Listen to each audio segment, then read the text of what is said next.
नमस्कार मित्रांनो, श्री स्वामी समर्थ. पुस्तकांची दुनिया या आपल्या कथाकथनाच्या यूट्यूब चॅनलवर मी सौ पूनम सोमनाथ पाटील आपले खूप खूप स्वागत करते. अखिल जीवसृष्टीची जननी आदिमाया स्त्री शक्ती चा जागर आपण करत आहोत. आई जगदंबेची अखंड कृपा तुमच्यावर व तुम्हा सर्व कुटुंबियांवर राहो आणि तुम्हा सर्वांचे जीवन आनंदमय आणि सुखमय हो, अशी श्री जगदंबेच्या चरणी स्वामीमय प्रार्थना. उद्धव शेळके यांच्या धग या कादंबरीच्या कालच्या भागात आपण पाहिले की कौतिक व महादेव कामधंद्याच्या शोधार्थ आपले मूळ गाव सोडून दुसऱ्या गावी जातात. तिथे त्यांना राहण्यासाठी घर मिळत नाही. तिथे लोहार काम करणाऱ्या मुसलमान कुटुंबाने त्यांना राहण्यासाठी जागा दिलेली असते. तिथेही त्यांचा जो शिवणकामाचा पारंपरिक व्यवसाय आहे तो चालू नसतो. महादेव पूर्वीप्रमाणेच आठवडे बाजारामध्ये कापड विक्री करू लागतो. त्याचा मोठा मुलगा भीमा खूप दिवसांनी घरी येतो व तो आपल्या आईवडिलांबरोबर तिथेच राहू लागतो. आता आपण पुढील कथा कशी वळण घेते ते पाहूयात. अशाच प्रकारच्या छान छान कादंबऱ्या कथा ऐकण्यासाठी लगेचच आपल्या चॅनलला लाईक करा, शेअर करा व सबस्क्राईब करा. सबस्क्राईब केल्यानंतर बेल आयकॉन प्रेस करायला विसरू नका. त्याच्या दुसऱ्या दिवशी पहिला दिवस म्हणून महादेव नामा भीमासोबत ट्युशाला गेला होता. नामाचं इंग्रजी शाळेत व भीमाचं शेषरावच्या दुकानात शिकायचं जुळून दिलं होतं. तेव्हापासून ती जोडी तिवसा ते मोजरी येणं जाणं करत होती. पूर्वी तिवसा ते तळेगाव पर्यंतच्या एका कोसाच्या अंतराऐवजी आता 2-2.5 कोसांचं अंतर तुडवणं नामाच्या इंग्रजी शाळेच्या उत्साहाला मुळीच जाणवत नव्हतं. शिवाय आता त्याचं वयही वाढलं होतं. त्याच्या छातीवर 11-12 वर्षांच्या पोरीसारखे उंचवटे आले होते. त्यांना चुकून माकून धक्का लागला की ते स करण्याइतके दुखत होते. या त्याच्या शारीरिक बदलाबरोबरच त्याचा आवाजही बदलत चालला होता. त्याच्यातल्या कवळीकतेत दिवसेंदिवस रखरखीतपणाची भेसळ होत होती, वाढत होती. शिवाय तिवसा ते मोजरी हा रस्ता मोजरी ते स्टँडपर्यंतचा 4 वावरांचा अपवाद वगळता तर संपूर्ण पक्क्या सडकेचा होता. नामाला भयाचं कारण नव्हतं आणि भीमाला तर भय माहीत नव्हतं. तो स्वतः महाभय म्हणून भयाला भिवत होता. त्यामुळं कधी एकट्याने तर कधी जोडीने ते दोघेही तिवसा ते मोजरी येणे जाणं करू लागले होते.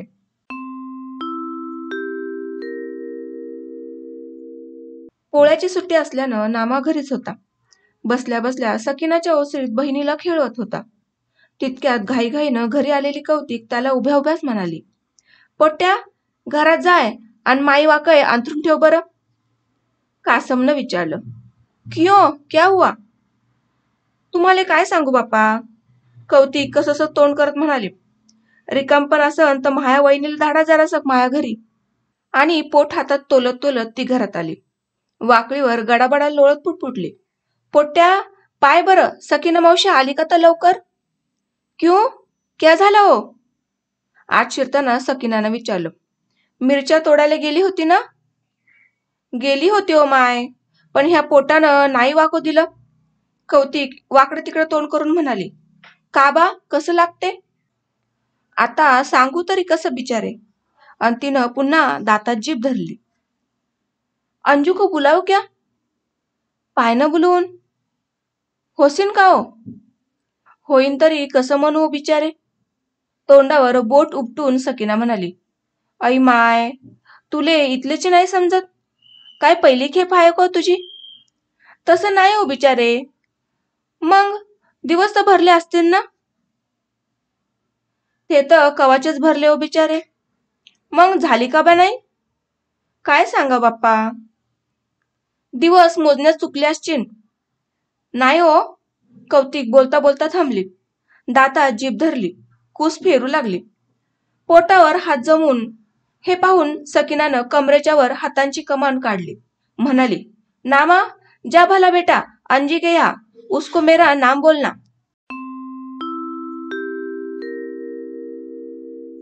अंजी मागेन आली. हातातलं टोकरं अंगणात पालथं मारून कौतिकच्या वाकडीकडे गेली. दार आड करताना सकीनानं नामाच्या हाती नरोटी ठेवताना म्हटलं, दुकान से पैसे भर के अंडे लेके आ जल्दी. नामानं धूम ठोकली. अंजी विचारत होती, दिस तर भरले ना हो? फिर होती क्यों नाही तो? आता हे घ्या. थई माणसाच्या हाती आहे का म्हणावं लेक? नाही उतरत एखादं लेकरू लवकर? वच्ची पाटली नाही नव्हते का 12 महिने? बानं ही आतच असावी. न राहून ती म्हणाली, 12? त अंजी म्हणाली, त्या काय पाहिलं अजून? का हो सकीना बी? पण वच्ची पाटलीचं लेकरू तर मेलं होतं काय ना त्या खेपीचं? आता घेणं काय माणसाच्या हाती असतं का? अर्ध्या एक घंट्यानं वातावरण जागेवर येऊ लागलं. कौतिकनं नेसणं सडलं. चुलीत पराठ्या सरकवल्या. ढोमणभर गुळाचा चहा उकळला. तो अंजी आपल्या टोकऱ्यानं प्यायली. बानो कब्बशा आणण्यासाठी आपल्या घरात गेली. परतली अन सकीनाला म्हणाली, चाय पिके जल्दी चल. आब्बा बोलते पटेल के यहाँ का पासा देना है आज शाम तक. थोड्या वेळानं सकीना आपल्या कामी निघून गेली. भाता खुरखुरू लागली. बानोनं घन उचलला. कासम एरणीवरचं लोखंड अरत परत करू लागला. कौतिकही संध्याकाळसाठी भाकरी थापायला बसली. कन्हत कुठत काम करू लागले. जराशा तिवशावरून भीमाची स्वारी घरी आली. स्वयंपाकाची चौकशी केली. तो व्हायचा होता म्हणून आपल्या अंगणातील खाट फरफटत अर्धवट आपल्या व अर्धवट कासमच्या अंगणात टाकले. नामाला मिळालेली वाकळ खाटेवर पसरवली. तीवर टेकला, जमिनीवर पाय सोडून. मग कधी भात्याकडे तर कधी रस्त्याकडे बघू लागला. रस्त्याना ये जा करणाऱ्यांतून ओळख हेरू लागला. कोण? आजाब्या, काय रे? ये ना, बिडगिडी नाही पित काय? आताच नाही, मालकाची म्हैस धुवायची आहे. होईन मग. केवढी काळजी करत मालकाच्या म्हशीची? असं दोनदा तीनदा झालं. नंतर आलेला म्हणाला, येत नाही तर काय? शामराव कुठीसा आहे रे? येईन, जेवत होता.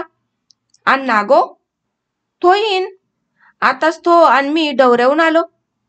तो गालातल्या गालात हसत भात्याकडे बघत म्हणाला, बिडी गिडी काढसीन का नुसता पुसू पुसूच ठेवतं गाभण? भीमा भात्याकडे तोंड करून शक्य तितक्या दबक्या सुरात म्हणाला, नुसत्या पुसल्यानं तू गाभण राहायला का रे? एवढे नाजूक असता तुम्ही मोजरीवाले? हे पाय, मोजरीच्या माणसाचं नाव नका घेऊ. तो भात्याकडे बघून म्हणाला, मग मनसीन सांगितलं नाही म्हणून. आण अंगार डब्बी दे.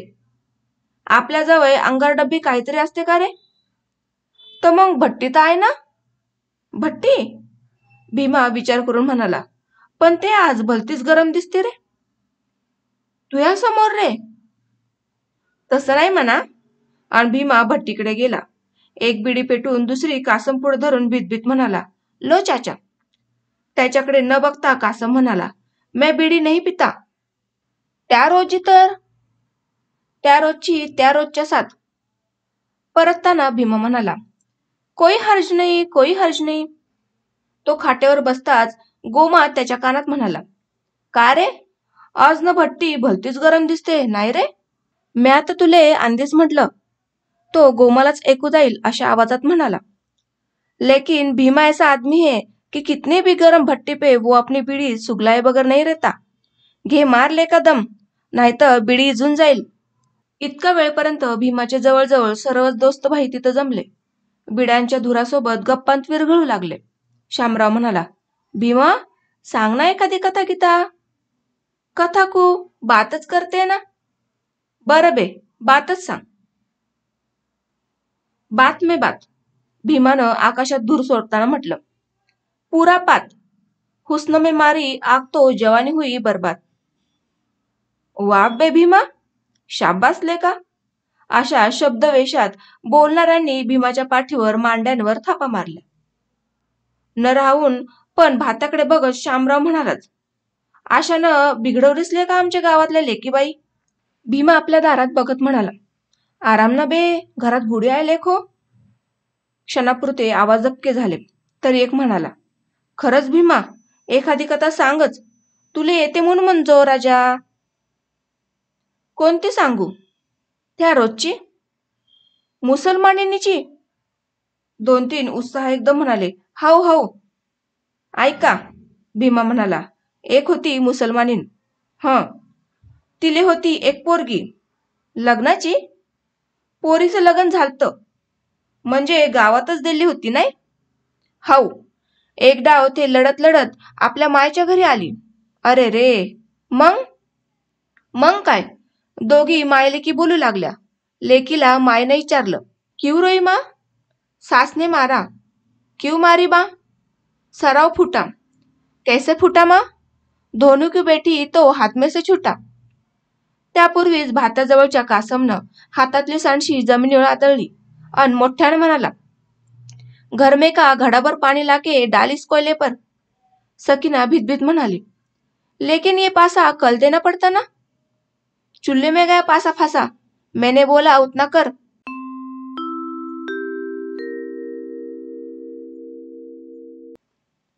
त्यावेळी जेवण रात्र झाली होती। नेहमीप्रमाणे तपेला घेऊन सकीना व कौतिक गोदरीकडे गेल्या होत्या। ओसरीतले नामा भीमा कौतिकची वाट बघत होते। तशात आलेला कासम समोरच असलेल्या भीमाला सोडून नामाला म्हणाला, तेरा बाप नहीं आया क्या सिंदूर जैसे? नहीं, का बा? आएगा तो उसको देवराव के यहाँ भजन है बोलना। मैं येऊ काय? नहीं, वहां दूसरे गांव के भिजवान है, पोट्टे वट्टे वहां नहीं चलते, तेरे बाप को भेज दे। आणि कासम आपल्या वाटेने निघून गेला। मायची वाट पाहत थकलेला नामा आपल्या बहिणीच्या खेळात लक्ष पुरवू लागला। यशोदीच्या हातात चिंधी होती। चिंधीच्या एका टोकाला मातीचं बोळकं बांधून ठेवलं होतं। ते खाटेच्या गातावरून लोंबकळत सोडलं होतं। चिंधीचं दुसरं टोक यशोदीच्या हातात होतं।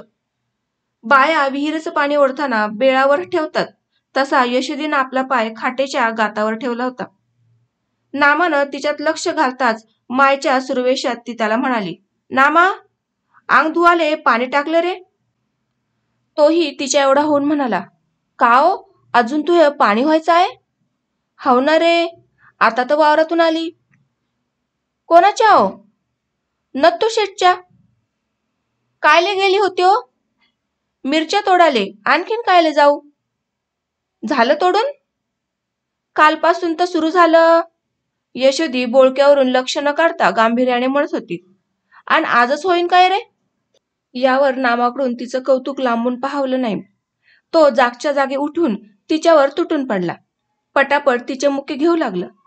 या ओढाताणीत यशोदीच्या हातातील चिंधी निसटली। त्यामुळं नामाच्या हातातून सुटण्याचा प्रयत्न ती मोठमोठ्यानं म्हणत होती, माई दोर घट्टी इरीत पडली ना। असं बराच वेळ होऊ नये कौतिक घरी आले नाही। तेव्हा तिची वाट पाहत असलेला नामा सकीनाकडे गेला। त्याच्या अंदाजाप्रमाणे तिथं कौतिक बसून होती। बानूचा आजूबाजूस सुगावा नव्हता। सकीना आणि कौतिक गप्पात रंगल्या होत्या। कौतिकला सकीना म्हणत होती, मी तिची सगी माय असून मला असं चांगलं लागत असन का म्हणाव? पण म्हणते ना का माणसानं मान सांगाव जना आणि अपमान नाही सांगाव कोणा।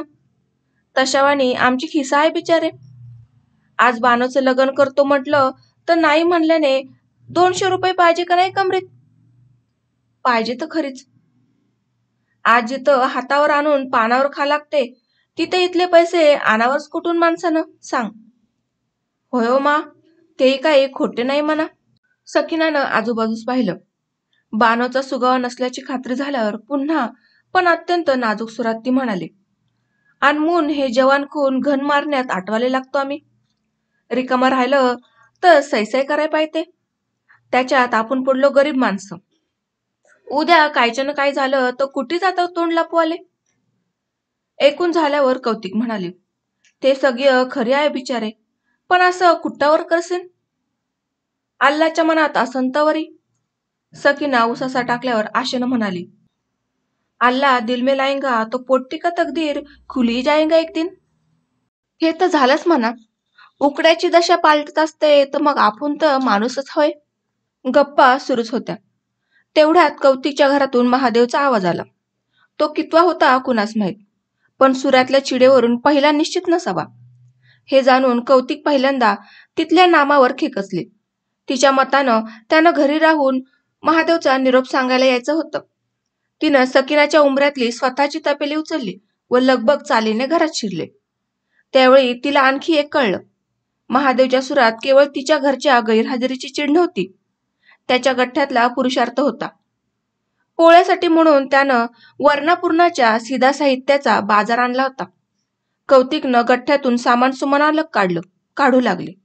प्रत्येक गाठोडी पुढी सोडता सोडता करू लागले। कशात काय व किती आहे याचा पहिल्यांदा नुसतं चाचूच अंदाज घेऊ लागले। तो लागला नाही तर पुढ्या गाठोड्याचा सोडू लागले। गव्हाची गाठोडी सोडल्यावर न राहून ती नवऱ्याला म्हणाली, का हो, किती काढलं गहू? पायली भर। का बा? पायली भरानं होईल आता? बाप्पा, काय खंडीभर लागते का हो? तो म्हणाला. दिवाळी सांगड्या सणाचं काय पायली भरा नान? पोया झाला म्हणजे झालं काय? कौतिक दूरदृष्टीने बोलले. बायातपणा सोजीमोजी करायला नव्हते लागत पायली खांड गहू. आताच आला काय वखत? नाही. कौतिक बोचऱ्या सुरात एवढंच म्हणाले. ताण लागल्यावर खांजाड. त्यावर कौतिकचं आणि महादेवचं नेहमीसारखं वाढत जाणार होतं. पण कौतिकनं पडतं घेऊन तिथंच मिटवलं. महादेवला जेवायला घातलं. जेवण झाल्यावर कासमच्या निरोपाप्रमाणे तो देवरावच्या घरी भजनासाठी म्हणून निघून गेला. देवरावच्या घरी भजनासाठी म्हणून खुशीने गेलेला महादेव कासम बरोबर परतताना कासमचा ऐकता ऐकता पावलं पावली संतापत होता. घराशी येईपर्यंत त्याचा संताप अनावर झाला होता. पण भीमा झोपला असल्यानं व कौतिकच्या समजवण्यानं महादेव रात्रीपुरता गप्प राहिला. दुसऱ्या सकाळी कौतिकनं चुलीवर पाणी तापवायला ठेवलं. उल्यावर गुळाचा चहा उकळत होता. थंडीच्या नावानं म्हणून महादेव चुलीच्या तोंडाशी बसला होता. त्याच्या हातात विडी धुपत होती. बाजूच्या भिंतीशी भीमा टेकल्या न टेकल्यासारखा अलगद बसून होता. खाली मान घालून बिडीच्या जोरकस दम घेऊन महादेव भीमाला कितव्यांदा तरी विचारत होता. मी काय म्हणतो? पण म्या काही नाही केलं म्हणलं. कासम खोटा बोलला काय? भीमा बोलू शकला नाही. कौतिक म्हणाली. जाऊ दे ना. त्यानं नसेल म्हणलं असल अजब गिजबानं. आता सणासुदीले किटकिट नको लावू. पण मी म्हणतो या भेंचोतानं त्या पोट्टाईला इथं जमवावंच कायले? आता नाही जमवणार. कौतिकनं नवऱ्याला उत्तर दिल्यावर ती मुलाच्या ग्वाही घेऊ लागली. का रे, त्या हलालखोराईला घेऊन बसत जासीन काय सकिनाच्या अंगणात? त्याईचा काय कसूर नाहीये. ह्या भेंचोत कसा आहे ते आपल्याला माहित नाही का? आज ठावरक ते पोरं गावात नव्हते का? आजच आले का? महादेवचं न ऐकता कौतिक भीमाला म्हणाली. का रे, आजपासून ते इथेसा पोट्टे गोळ्या करत जाशील काय? नाही म्हणते तो, जाऊ द्या आता. तरीही महादेवची कुरबुर सुरूच होती. तो आता कौतिकलाच म्हणत होता. आता जाऊ देणे म्हणाले काही होत नाही. पण उद्या बोडक्यावर बसला म्हणजे दिसतील तुला देव वगैरे पुटपुटत होता. ते तो बराच वेळ पुटपुटल्यानं हेरून कौतिकनं त्याच्या पुढ्यातल्या भीमाला दारासाठी तोरण्याला आंब्याची पानं आणण्याच्या निमित्तानं बाहेर घालवलं. महादेव पुटपुटला आणि जरा वेळानं गप्प झाला.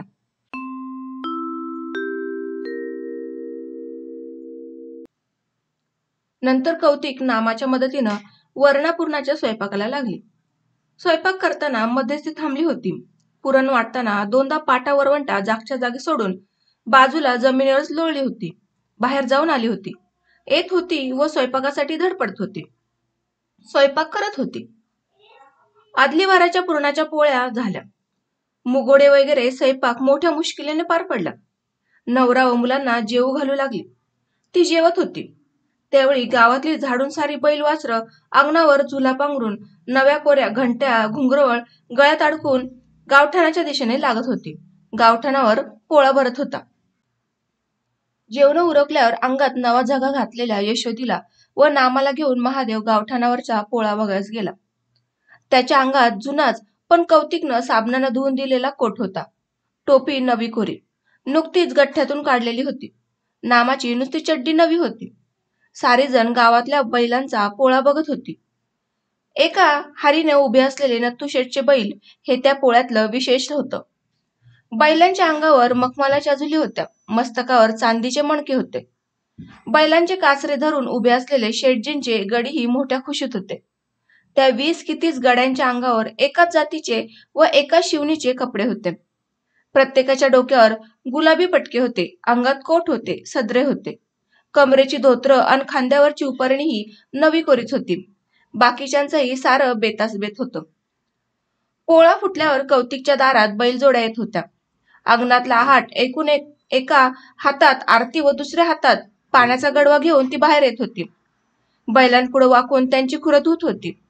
मस्तकांना गंधाक्षता लावत होती. पूर्णाच्या चांदक्यांचा नैवेद्य चारत होती. पाणी फेरत होती. पाया पडत होती. शेवटी कासोटीचं नाणं काढून बैलांचे कासरे धरणाऱ्याला देत होती. कमी घासोट्यातले लोक हाती पडलेल्या नाण्यावर समाधान मानत होते. जास्त घासोट्यातले मात्र कौतिकला म्हणत होते. काय मावशी, वर्षातून एक डाव तर द्या लागते आणि त्यालाही अशी सुमडेपणा करते. ऐकून शक्यतोवर कौतिक त्याला तेवढ्यावरच वाटेने लावण्याचा प्रयत्न करत होती. नाहीच निभलं तर नाणं बदलत होती. आनुलीच्या जागी 2 आण्याचं नाणं देऊन त्याचं समाधान करत होती. पुढं तीच बैलजोडी कासमच्या दारात जात होती. पण सकीना कौतिकसारखी पूजा वगैरे करत नव्हती. एखादं ओळखीच्या साजेसं नाणं बैलवाल्याच्या हातात देत होती. बैल जात होते. पहाटे पहाटे महादेव जागा होऊन अंथरुणातल्या अंथरुणात पण आजूबाजूच्या 4 घरी ऐकायला जाईल इतक्या मोठ्यानं म्हणत होता. माशा मुरकुट घेऊन जायचो मारबत. भीमा म्हणत होता. खासी खोकला रोगराई घेऊन जाय रे बडुग्या. कौतिक नामाला जागून म्हणायला लावत होती. वैरी दुश्मनाले घेऊन जायचो मारबत. त्या क्षणी असे नारे कौतिकच्या घरातून येत नव्हते. सारी मोजरीतील घरे सारी पुरुष जात हेच म्हणत होती. त्याच गावठाणावर सकाळी दिवस उजाडता भरलेला तहाना पोळा फुटला. गावातील सारी लहान सहान लेकरं आपापले लाकडा मातीचे बैल घेऊन पोळीसाठी घरोघरी फिरू लागले. कौतिकच्या दारातही येऊन जाऊ लागली. पैसा घेऊन जाऊ लागले. एका घरची 2 भावंड तर दोघं मिळून एकच मातीचा बैल घेऊन आली होती. एकाजवळ बैलाचं धड व दुसऱ्याजवळ नुसतं मुंडकं पाहून कौतिकनं पहिल्यांदा त्यांच्या त्या बैलाची चेष्टा केली. दोघांना मिळून एकच पैसा देऊन वाट्याला लावलं. ती अंगणात नाही जात तर आपापल्या वाट्यांसाठी भांडू लागली. त्यांचं भांडण पूर्वीच्या 2चे 4 बैल होण्याच्या बेतावर जाताच कौतिकनं त्यांना पुन्हा पैसा दिला.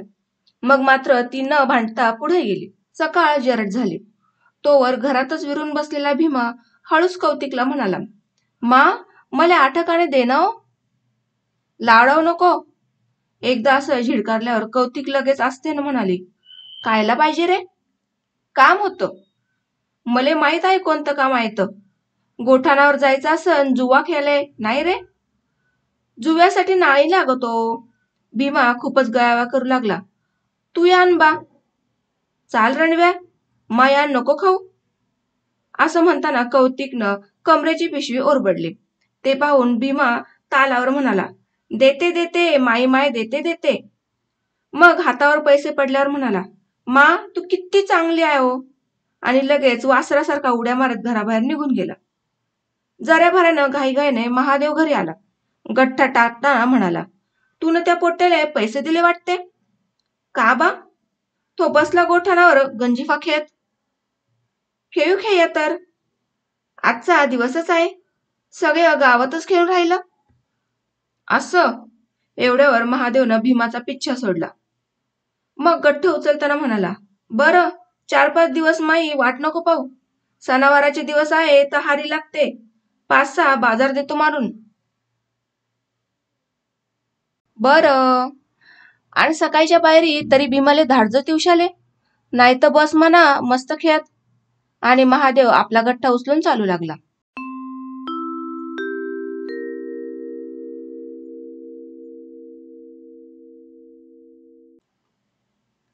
रात्री मारुतीच्या पारावर भजनाचा फेर बसला होता. त्यात नामा कासिम सहित 15-16 माणसांचा घोळका होता. भजनाला सुरुवात होण्यापूर्वी एक तारीवाल्यानं तार आसडला. खंजीरवाल्यानं खंजीराच्या राट कातड्याला विस्त दाखवला. आपल्या शेकावर गरम केलेला हात वारंवार फेकला. थाप मारून आवाज कडवडत म्हणाला. कासिम मिया, होऊ द्या तुमच्यापासून सुरुवात. मानाचा भुकेला कासम तृप्त झाला. दाढी कुरवाळून आलाप घेतला. मंगलमय नाम तुझे सतत गाऊ दे. 2 कडवी व्हायचीच होती तर पाराखाली उभ्या असलेल्या बानोकडे नामानं बोट करून कासमला तिच्याकडे पाहायला लावलं. हातातला टाळ जागेवर ठेवून कासम पाराच्या काठाशी आला. बानोचं ऐकून आल्यावर आपल्या जागेवर बसताना नामाला म्हणाला. नामा, तेरेको बुलाती. कष्टी चेहऱ्यानं नामानं हातातला टाळ टाकला. पाराखाली उतरताना म्हणाला. काय हो बानो? तेरी माँ बुलाती, उसका पेट दुख रहा. चालताना नामानं विचारलं. भीमा नाही का घरी? भानो झटक्यात म्हणाली. मैं देख के बैठते क्या उसका मेने को. नामा बानो बरोबर घरी आला. त्याची माय वाकळीवर गडबडा लोळत होती. कड फेरत होती. सतत म्हणत होती. माय माय कसं होईन ओ. बाजूला सकीना लहानसं तोंड करून बसली होती. कौतिकला समजावत होती. मधून मधून अंधाराकडे बघत होती. चाहूल घेत होती. नामाची चाहूल तिनं कौतिकला देताच ती कड फिरवताना म्हणाली, आता बाप्पा मा नामा जाय, तो मुर्द्या कुटीसा आहे तर त्याला बोलावून आण. कुटीसा कुटीसा असन तो. ऐकताच कौतिक नामावर चिडली. सकीना सगळे पण म्हणाली, होंगा बेटा आजा बेगे नाही तो शामराव की घर को. मले एकटं जाचं भ्यावं लागते. बानो आती तेरे साथ. मैं नहीं जाती हो. सकीना बानोवर चिडली. क्यों, तेरे को जानू को क्या हो गया नामा के साथ. मानेवरची मळी काढताना खाली बघत बघत बानो वारंवार एवढंच म्हणत होती, मैं नहीं जाती हो. शेवटी सकीनानंच नामाला बापू बेटा केलं. त्याच्या तोंडावरून हात फिरवला, समजावलं, सांगितलं. मंदिरातले लोक जागे असल्याचं, नतुशेठचे रखवालदार बसून असल्याचं ऐकल्यावर कसाबसा नामा तयार झाला. गाल फुगून अन पाय वाजवत आजाबाच्या घरी गेला. मग शामरावच्या. हे दोघेही नारायणच्या घरी सापडले. त्यात भीमाही होता. सारी जण कंदिलाभोवती बसून होती. जवळ जाताच नामा म्हणाला, भीमा, तुले माय बोलावते रे. आताच नाही येत. माय कशीच्या कशी करते ना. भीमा बोलला नाही. तो बाकीच्यांपुढे पत्ते टाकत होता. नामा म्हणाला, चलतना रे. चौघांसमोरचे पैसे ओढताना भीमा म्हणाला, जातं का नाही इथून. नामा घाबरला, जराबर थांबला. शेवटचं म्हणून म्हणाला, मग नाही येत तू. दुसऱ्या पैशांचा ढीग सावडणे टाकून भीमा एकदम नामावर हात उगारून म्हणाला, आता सांगू तुले नाही येत ते. घरी येऊन भीमाविषयीचं सारं नामानं सांगितलं. ऐकून कौतिक विव्हळली. मायो, आता कोणाले धाडू अर्ध्या रातचं. मै जाती, बानो एकदम म्हणाली. बोल क्या लाना है तो. जाय माय, कौतिक कृतज्ञतेनं म्हणाली. घे त्या उतरंडीतल्या खालच्या मडक्यातला रुपया घे. बानोनं उतरंड हुसकल्यावर म्हटलं, इसमें तो कुछ नाही हो. लाल पतवाला आहे गाठुडी बांधून. नाही ना, देख भला तुई. कौतिकनं आपल्या हातानं फडकं घेतलं. कावऱ्या बावऱ्या नजरेनं सारं कुस करून टाकलं. डोक्यावर हात मारून स्वतःशी म्हणाली, आता माय काय करू या हालाल खोराचं. अर्ध्या राती मी कोणापुढे जातेच कू. ह्या पोट्याले जीव कसा कट्टाळून टाकला. हे सुरू असताना सकीनानं कौतिकला अडवलं. आपल्या घरातून बानोच्या हातानं रुपया बोलवला. तो नामाच्या हातावर टाकून सुंठ, कलमी, मिरे, कायफळ वगैरे सामानाची यादी सांगितली. नामा व बानोकडून ती पाठ म्हणून घेतली. जाताना नाहीतर येताना अंजी मांगिनीला सोबत घेऊन यायला सांगितलं. ऐकून बानोनं हाती कंदील घेतला. नामाला सोबत घेऊन सामान आणायला गेले. जरा भऱ्यानं परतली. सामान पाहून कौतिकचं समाधान झालं. त्याच समाधानात ती नामाला आणखी म्हणाली, पाटलाच्या वाड्यात जाय अन वच्ची पाटणी ले म्हणा, माया मायनं फाटकत लुगडं मागितलं. मले कुत्र्याचं भेव लागते हो. जाय, निघ माणसे मायापुढून. कौतिकच्या कळ्या बोलत होत्या. तुम्ही माया उन्यावर बसल्या आहात माणसं हो. तुम्हाला ते असं वाटते का हे कवा कवा मरते आणि आम्ही कवा कवा दहीभात खातो. तू बडबड मत कर कौतिक, आराम से पडी रे. सकीनानं कौतिकला म्हटल्यावर नंतर नामाला म्हटलं, जा तू सो जा बेटा नामा, अपने भाते के पास खटिया पडी है. नामा भात्याशी गेला. तिथं खाट होती. खाटेवर आधीच यशोदी झोपली होती. नेहमीप्रमाणे तिचा अंगठा तोंडात होता. त्याच खाटेवर नामाही आडवा झाला. तो सकाळी जागा झाला तो कौतिकच्या जड आरडाओरडीने. आपल्या घराशी गेल्यावर भीत भीत आत डोकावू लागला. तोच सकीना त्याचं लुगडं कुरवळताना म्हणाली, जा उधर खेल जा बेटा नामा. रड दाबून कौतिकनं विचारलं, कोण होय हो. सकीनानं सांगितल्यावर कौतिक पुन्हा रड रोखण्यात अयशस्वी झालेल्या सुरात म्हणाली, येऊ दे बिचारे, माया नाम्याले तरी मायापासून तोडी नको. घरात कोंडलेल्या कसल्या तरी घाणीला नाक मुरडत छाती धडधडत नामाने आत पाय ठेवला. त्याला बघताच खाटेवरच्या कौतिकनं लहान मुलाला घेण्यास पसरवतात तसे हात लांबवले. गळा काढू लागली. नामाच्या तोंडापाठीवरून हात कुरवळताना म्हणाली, तू बाबू पाहिला आलत बाप्पा, आता तुले कुठचा बाबू दाखवू रे माझ्या राजा. आणि नामाला पोटाशी घट्ट आवळून मोठमोठ्यानं रडू लागली. मायचं पाहून नामाही गळा काढू लागला. शेवंती म्हणत होती, जाऊबाई, तुम्ही पिशा झाल्या का? तुम्हीच अशा लढू लागल्या तर त्या पोरांचं कोणाच्या तोंडाकडे पाहावले? आ उग्या राबा, झालं ते झालं.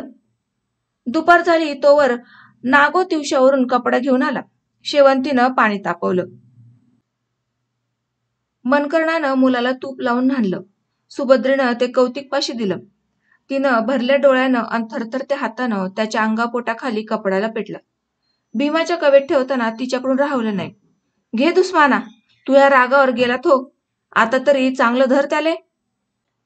खाली मान घातलेला भीमा आणि त्याच्या पाठोपाठ 2-4 माणसं अंगणातून जाऊ लागली. कौतिकनं हंबरडा फोडला.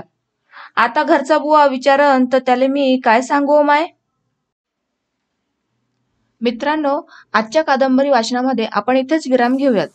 आजचे तुम्हाला कादंबरी वाचन कसे वाटले ते मला कमेंटद्वारे नक्की सांगा. भेटूयात पुढील भागामध्ये. धन्यवाद.